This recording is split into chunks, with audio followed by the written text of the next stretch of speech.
नेहा चौधरी। गुरुदेव, मैं अपने बेटे कैलाश के विवाह से पहले उनका कर्ण छेदन करवाना चाहती हूँ। आपका मार्गदर्शन चाहती हूँ गुरुदेव, क्या विधान है यदि हम विवाह से पहले इसे कराना चाहें, और क्या कोई विशेष दिन इसके लिए होगा, और दान पुण्य किस चीज़ का करना चाहिए?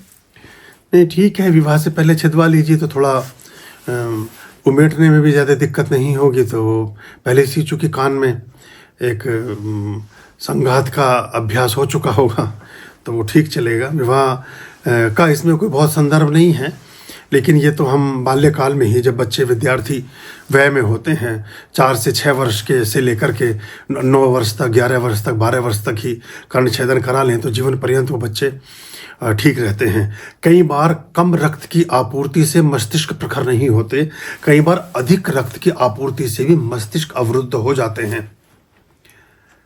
अब एक बात करते करते बहुत सी संदर्भ और चीज़ें ख्याल में और याद में आती हैं। शीर्षासन करने वाले व्यक्ति बहुत बुद्धिमान नहीं होते। शीर्षासन करने वाले व्यक्ति बहुत बुद्धिमान नहीं होते। वो शारीरिक सौष्ठव में दर्शनीय हो सकते हैं, तेज और बल अधिक हो सकता है, लेकिन बुद्धि कम ही रहेगी। वो घोड़ा पछाड़ पहलवान होना एक अलग बात है, लेकिन एक अल्बर्ट आइंस्टीन हो जाना या कोई वैज्ञानिक हो जाना या रविन्द्रनाथ टैगोर बन जाना वो एक दूसरी बात है। वो जब कोई आदमी रविन्द्रनाथ टैगोर या बंकिम चंद्र चटर्जी बनता है तो वो फिर 150 साल के बाद भी उनके किए हुए कृत्य, उसको 150 साल हम वंदे मातरम का मना रहे हैं, या पूरी दुनिया में अमर हो जाती है उनकी कृतियाँ, और झक मार करके अंग्रेजों को भी गीतांजलि पर नोबेल देना पड़ा। तो ये वो एक बड़ी चीज़ हो जाती है। तो बुद्धि तो उससे क्या था कि अधिक वेग रक्त का शीर्षासन से मस्तिष्क की ओर जाने से बहुत महीन तंतु डैमेज हो जाते हैं। तो उतनी प्रखरता, जो वायरिंग है, अगर वायरिंग में 1000 तार हैं और उन तारों में 20 तार आपके डैमेज या डिस्टर्ब हैं या ब्लास्ट या ख़राब हो गए हैं, तो वो ठीक से फंक्शनिंग नहीं करेगा आपका इक्विपमेंट जो आपका अपने गैजेट लेके रखा है। ऐसे दिमाग काम करता है। दिमाग में 10 करोड़ सेल्स होते हैं, 10 करोड़। और कितने अधिकाधिक कितने यूज हुए हैं? 1,20,000। 1,20,000 किनके हैं? Rabindranath Tagore, Osho, Ramanujan, Albert Einstein, Thomas Alva Edison, Maxim Gorky, Leo Tolstoy, Henry Ford, Philips. ये सब लोग 75 से 1.25 लाख के बीच वाले हैं बस। और हैं कितने? 10 करोड़। यत पिंडे तत् ब्रह्मांडे। तो कर्ण छेदन से मस्तिष्क तक उतने रुधिर की आपूर्ति होती है जितने की आवश्यकता है, कम भी नहीं और अधिक भी नहीं। तो वो स्वास्थ्य के दृष्टिकोण से अच्छा है। और युवावस्था, देखिए, कानन कुंडल कुंचित केशा, वो इसीलिए कहा गया। और हमारे जितने अवतार, मैंने बहुत बार ये बात बोली है, सभी का कर्ण छेदन हमारे 16, वैसे तो 24 संस्कार होते हैं, लेकिन 16 मुख्य हैं। उन 24 और 16 संस्कारों में से कर्ण छेदन संस्कार भी एक मुख्य संस्कार माना गया है।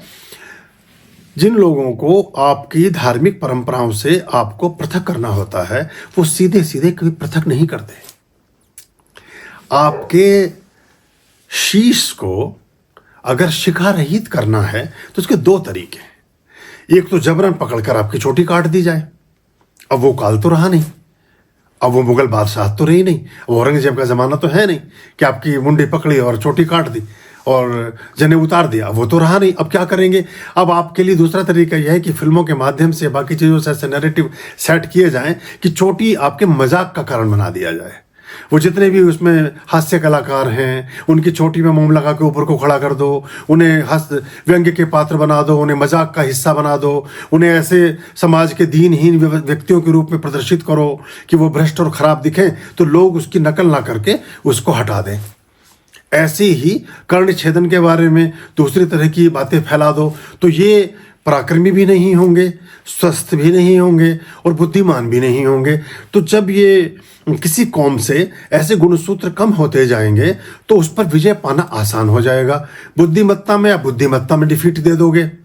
सारी टेक्नोलॉजी, सारी चीज़ें, सारा मैकेनिज्म, सारी वेल्डिंग, सारी कटिंग, सारी तराशगिरी, सारे बिजली के पुर्जे, सारे लकड़ी का फर्नीचर, सारे लोहे के आइटम, अब आप बना ही नहीं सकते कुछ, क्योंकि उसके लिए जो शार्पनेस चाहिए वो आपको आपके उससे ख़त्म कर दी गई। तो ये सब चीज़ें ऐसे करके धीरे धीरे धीरे धीरे ख़त्म करने के पीछे ऐसे प्रयोजन चलते हैं। तो यही दो तरीके हैं, या तो ज़बरन उस चीज़ से ख़त्म किया जाए जिसमें उसके साइड इफ़ेक्ट बहुत हैं, दूसरा धीरे से ऐसा प्रकल्प समाज में प्रतिष्ठापित कर दिया जाए जिसे मजाक का हिस्सा बना दो, कुछ और कर दो, और पूजा पाठ में अपवित्र, दूषित और नकली सामग्रियों की भरमार कर दो, ताकि जितनी बार भी जाके अनुष्ठान करें और पूजा पाठ करें उतनी बार उसमें उनको उसकी प्राप्ति ना हो। मैं बहुत स्थानों पर जाता हूँ, मैं पिछले दिनों भी एक विशेष यात्रा पर था, तो मुझे देखकर बड़ा दुख होता है कि उसमें एक सामान को छोड़कर लगभग 20 सामानों में से सारा ही वो उस गुणवत्ता का नहीं था जैसा होना चाहिए, या उस शुद्धता को लिए हुए नहीं था जो होनी चाहिए। तो फिर परिणाम नहीं आएगा। अगर हम रोटी की जैसी साइज का एक पेपर काट लें और उस पर लिख दे लच्छा पराठा, और उस कागज़, कटे हुए कागज़ को, प्लेन पेपर को अपनी थाली में रख लें, तो क्या वो लच्छा पराठा या बेडमी पूरी या छोला भटूरा बन जाएगा क्या? ऐसा ही है। तो उन पदार्थों में तो ये दूसरे, ये ऐसे 20, 25, 30 नोट्स हैं जो मैंने समाज से उठाए हैं। उनमें चाहे वेशभूषा है, चाहे और दाढ़ी रखने से आपका तेज और बल बढ़ता है। ये एलिमेंट्स हैं आपको प्रकृति से सन्निकट करने के। आप अधिक माधुर्य और तेज युक्त दिखते हैं।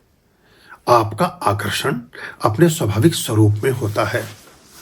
एक बात। दूसरी बात, परमात्मा ने किसी व्यक्ति को भेजा धरती पर। अब धरती पर भेजा और उसने फिर उस व्यक्ति के लिए एक सौभाग्य की पोटली भेजी, कि भाई ये वो आदमी 50 साल का है, 45 साल का हो गया, वो 55 साल का, 60 साल का हो गया, वो धरती पर तुम लिए वाला एक मेरा मैसेज और ये उपहार की पोटली, परमात्मा जैसे, मतलब एक वैसी काल्पनिक कहानी आपको समझा, ये जाकर उस व्यक्ति को देना। अब जो वो मैसेंजर है, जो वो पोस्टमैन है, जो डिलीवरी बॉय है, वो पूछ रहा है परमात्मा से कि वो आपका बच्चा कैसा लगता होगा। तो वो बताएगा कि उसकी हल्की हल्की सी दाढ़ी में वाइटनेस आ गई होगी, उसकी मूछें होंगी, उसके कान छिद्रित होंगे, उसके सिर पे बड़े बड़े केश होंगे, वो कपड़दी होगा, वो ऐसा होगा, वो वैसा होगा। अब वो जो बेचारा सौभाग्य की पोटली लेके वहां से मैसेंजर आया, वो हर एक आदमी से शक्ल मिलाता घूम रहा है। आदमी तो 50 साल का लग रहा है, ना तो उसके दाढ़ी है, ना तो उसके मूछें हैं, ना इसके कुछ और है। और जब आप अपने वास्तविक स्वरूप में होते हैं तो अधिक पराक्रमी दिखते हैं। जब लोगों ने, आक्रांताओं ने एक डिफ्रेंशिएशन पैदा करना चाहा 9वीं शताब्दी से 14वीं शताब्दी तक, तो उन्होंने सबसे पहले कहा कि इनकी पहचान कैसे करें।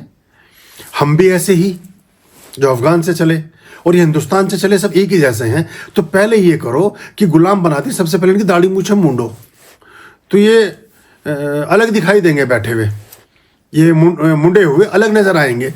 और मुंडते ही आदमी का जो गौरव और वो एक कदम नीचे ही हो जाता है। एक बब्बर शेर, जंगल का शेर, और एक शेर जो शेविंग करा के आया हो, तो पहले तो उसे घर, जो शेर परिवार के वो हैं, वही गौर से देखेंगे कि ये पहले था तो शेर जैसा ही, आवाज और इसकी धाड़ तो वैसी ही है, पर लग नहीं रहा, कुछ गड़बड़ है।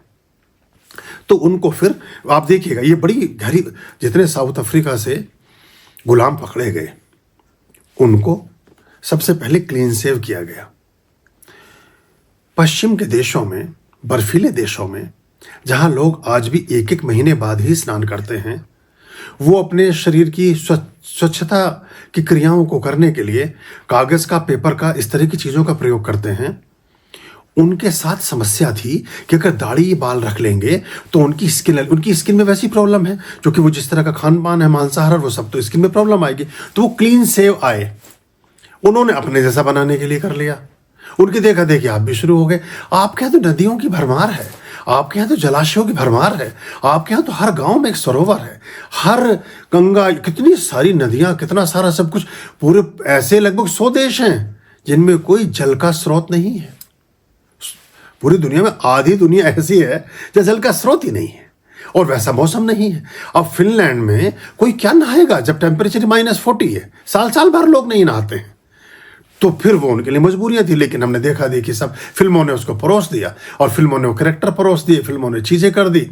वो शिव जी जैसे चिकने चुपड़े आपको पेश किए जाते हैं, ऐसे शिव जी है नहीं।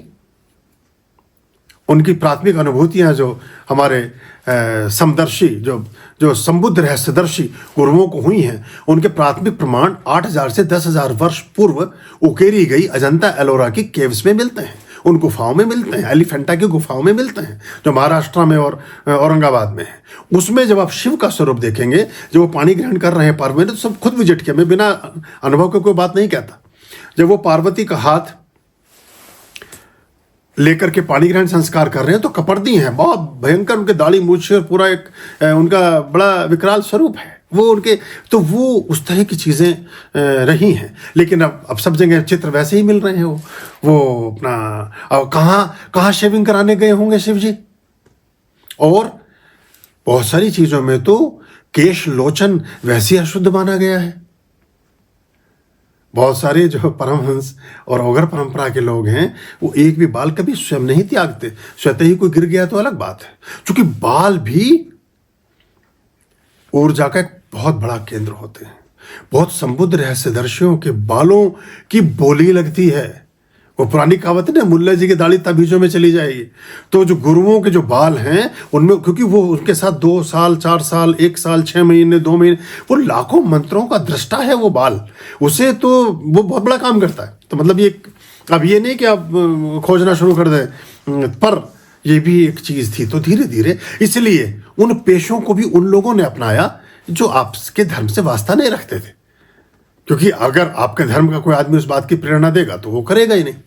और छोर संस्कार, हजामत, बाकी चीज़ें ये तब होती थी जब हमारे यहाँ कोई दुखद समाचार होता था, किसी के पिताजी की डेथ हो गई या किसी विशेष मनोती में, जैसे तिरुपति बालाजी में अभी भी होता है। तो ये सब क्रियाकलाप उस चीज़ से संबद्ध थे। हम धीरे धीरे इनको समझ सके तो ठीक है। अभी अलग अलग तरह का एक फंडा, वही बात है जो मैंने कहा। किसी ने मुझसे कहा कि दाढ़ी मुझे कटानी पड़ी क्योंकि मेरे जो बॉस है वो ऑब्जेक्शन करते हैं। अब बॉस ऑब्जेक्शन करेगा ही कि उसके सामने एक विराट व्यक्तित्व खड़ा है, उसे बात करते हुए डर लगेगा और आपका ओरा भी ऐसा ही हो जाएगा, आपके प्रभाव आएगा आपकी वाणी में और सब में।